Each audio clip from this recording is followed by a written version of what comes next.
Komið sæl. Kristnir menn eru stundum ásakaðir það að vera alltaf að reyna að hræða fólk með víti og við getum til dæmis lesið úr Matteusarguðspjalli 10. kafla.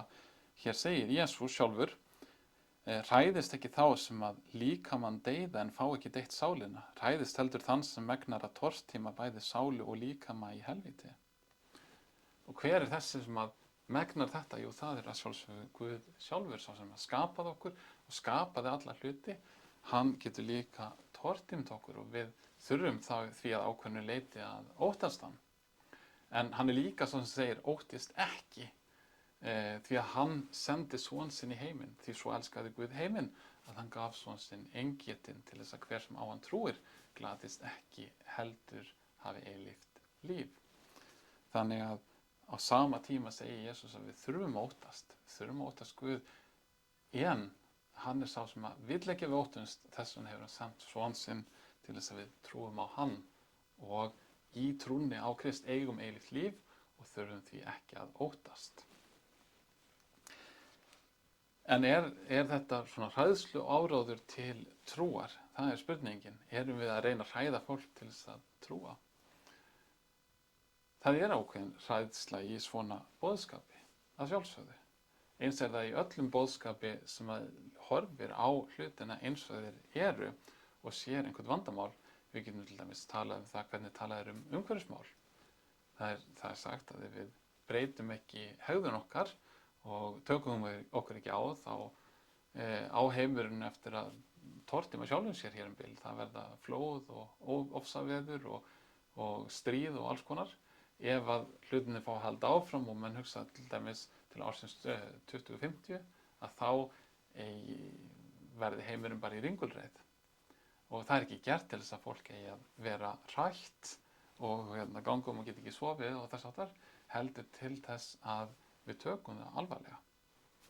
Og til þess að menn gerir það sem að þeir geta til þess að breyta hlutunum. Nú þegar Biblían talar syndina okkar, að það sem býr í okkur, þá segir Biblían að þetta er svo alvarlegt að þú getur ekki gert neitt í því. Það er ekkert sem þú getur ekki bara tekið þig á og þar með syndin farin úr þér. Þannig er það ekki. Þegar Biblían gefur okkur lögmál Guðs, þá er það til þess að sýna okkur að syndin býr í okkur. Og það vegna þess að við gerum hluti sem eru rangir og elskum okkur sjálf meira heldur en allt annað.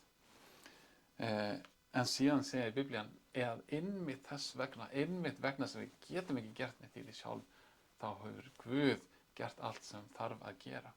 Og þegar Jesús dó á krossinum, rétt áður en hann lét upp öndina, þá sagði hann, það er fullkomnað.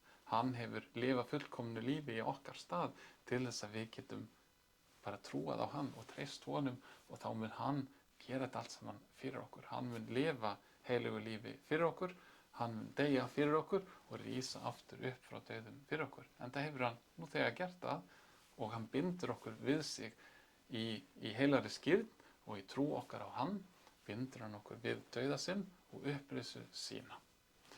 Við þurfum því að sæta dauðanum eins og Adam er hótað varðandi skilningstréð, en hótunin verður að engu þegar við bindumst Kristi, því að jafnvel þótt við deyjum munum við samt lifa með honum. Þannig að er þetta hræðslu áróður? Nei, það er ekki. Við erum að segja frá hlutunum eins og þeir eru og með þessum upplýsingum þá koma líka þær upplýsingar að Jesús hefur nú þegar unnið sigur á dauðanum þessum óvin og við getum bundist honum fyrir trúna eina. Þannig að það er ekki hræðslu áróður, þvert á móti er þetta gleði boðskapur það sem að Kristur hefur gert fyrir okkur og ástæðuna fyrir því að hann hefur gert.